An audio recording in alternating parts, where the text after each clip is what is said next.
1978年，基里安选用上捷克作曲家雅各杰克的音乐小交响曲，在美国南卡罗来纳州斯波雷托艺术节首演，为他赢得了国际上的首次突破。其中，基里安的诗意风格、创新双人动作和丰富细腻的情感，赢得世界各地观众的喜爱。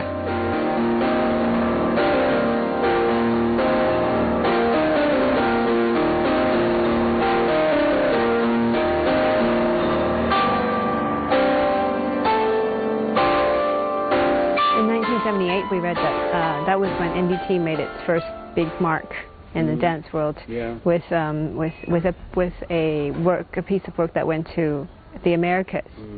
Did you hear about that? Because of that success, and I know from people who still saw the performance there for the first time, or saw the company for the first time, that they were taken away. It was breathtaking, they said. And what about the dance? What was amazing and spectacular about that? I would look at it now and look how Yishi is choreographing nowadays. You know, that you can really see it's 30 years ago. He's been renewing himself, he's been going in different directions. If you look at the piece of Sinfonietta, one could see that at that time it was still very classical in its vocabulary. Very simple in relation to how he creates now. Oh.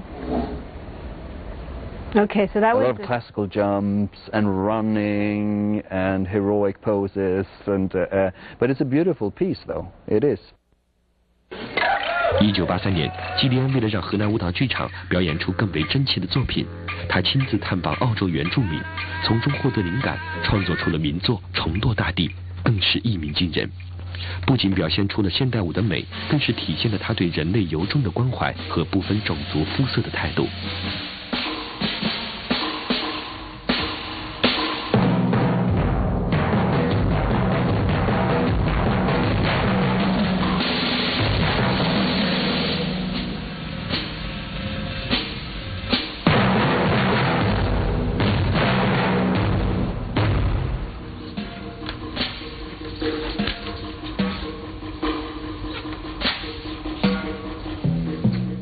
And I think it was later on in the 80s that they started to, I think Kilian again made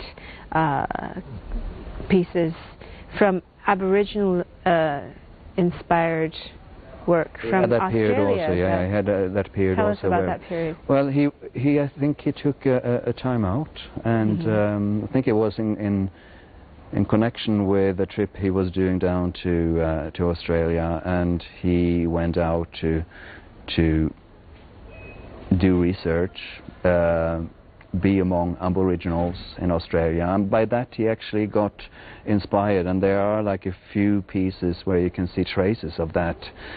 Stamping Grounds, Whereabouts Unknown, and a couple of other pieces where you see that he had been inspired or taken by that culture.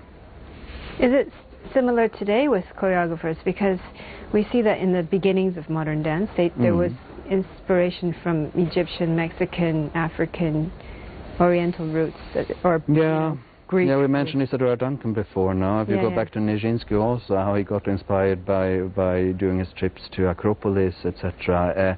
I do believe that happens. There are certain choreographers. I'm going to work with a choreographer this season who is Finnish, and he spent a few years ago, maybe 10 years ago, he spent almost a year in Japan.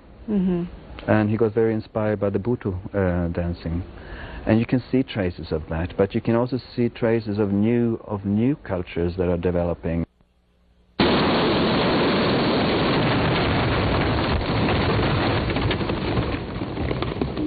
荷兰舞蹈剧场的舞蹈都来自于真实的生活和真实的文化，他们在接受着各种各样的文化中渐渐强大起来。1988年，基里安创作出了编舞生涯中最感人的作品——黑白芭蕾系列的6个作品，并且在之后的2年中，一共出了5部大作。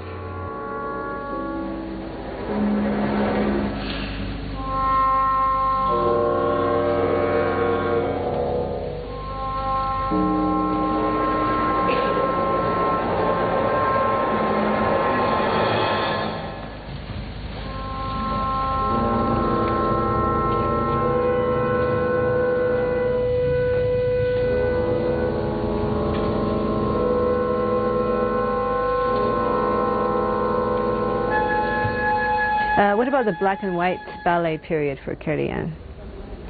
That was supposed to be a period where he created a lot of works. I think there was yeah, 6 I think the works. black and white period, I wouldn't say a period, it was a program that got the name Black and White, and that was through a couple of years he was actually creating relatively short pieces, like 15 minutes here, 20 minutes here, and at one point he combined it and made it a full evening, and he actually named the evening the Black and White. And actually these pieces, how they combine, it gives a strong impact.